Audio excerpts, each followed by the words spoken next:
Hi, I'm John Stevenson, and we'll be looking at the birthright between Jacob and Esau in our continuing study of the book of Genesis. Genesis 25:27, when the boys, that is Jacob and Esau, grew up, Esau became a skillful hunter, a man of the field, but Jacob was a peaceful man living in tents.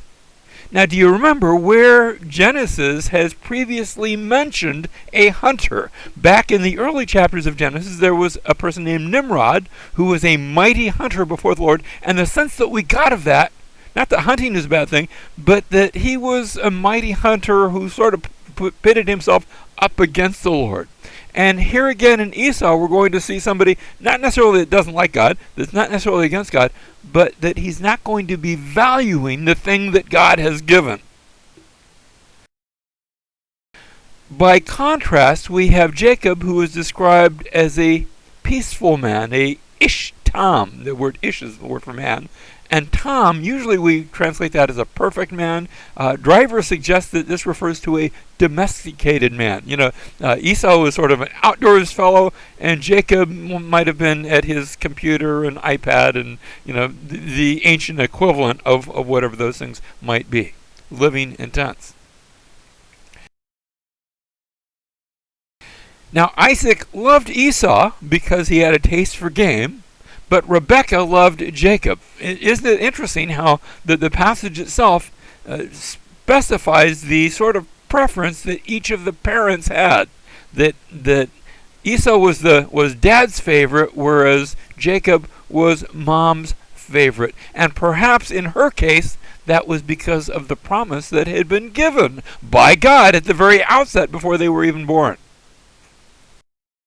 Now, as the story plays out, and as the boys have now come to adulthood, Genesis 25:29, when Jacob had cooked stew, that Esau came in from the field, and he was famished. And Esau said to Jacob, "Please let me have a swallow of that red stuff there." And there's a bit of a play on words. The way he says that, min hadom, that, I guess you could say that really red stuff. It's emphasized there. That red stuff there, for I am famished, and therefore his name was called Edom.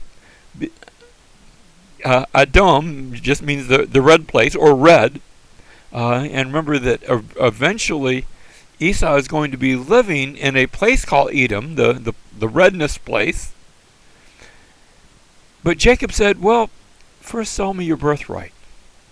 So notice that what's happening here, Esau, he's hungry, he's tired, he feels like he's starving. I'm not sure that he really is. Give me that red stuff. And Jacob's probably positioned himself with this plan in mind. I'll do it, but I need to bargain with you. Sell me your birthright. Esau said, "Behold, I'm about to die." Like I said, I don't know if that was really the case. Maybe he felt that way. So of what use then is the birthright to me? And Jacob said, "First swear to me." So he swore to him and sold his birthright to Jacob. And then Jacob gave Esau bread and lentil stew, and he ate and drank and rose and went on his way. And notice right at the end we have the writer's commentary on this passage. Thus Esau despised, he hated his birthright. He sold it for a pot of stew. Now, the book of Hebrews gives us a New Testament commentary on this story. Hebrews chapter 12, verses 15 and 16, see to it that no one comes short of the grace of God, that no root of bitterness, and sometimes when we hear something about bitterness, we think, well, that's talking about being bitter. No, that's not what it's talking about. It's talking about that no sort of poisoned idea, that no root of bitterness springing up causes trouble, and by it many be defiled, that there be no immoral person or godless person like Esau, who sold his own birthright for a single meal. He's saying, look, don't you be like Esau. And the big idea in Hebrews is people that were being tempted to leave Jesus and return to their former Judaism. Don't you be like Esau. Don't you go leaving Jesus, leaving your birthright, leaving that to which all the Old Testament pointed to return to your modern day Judaism. He goes on to say, for you know that even afterward, when he desired to inherit the blessing, he was rejected, for he found no place for repentance, though he sought for it with tears. Don't you be like Esau. You hold on to Jesus.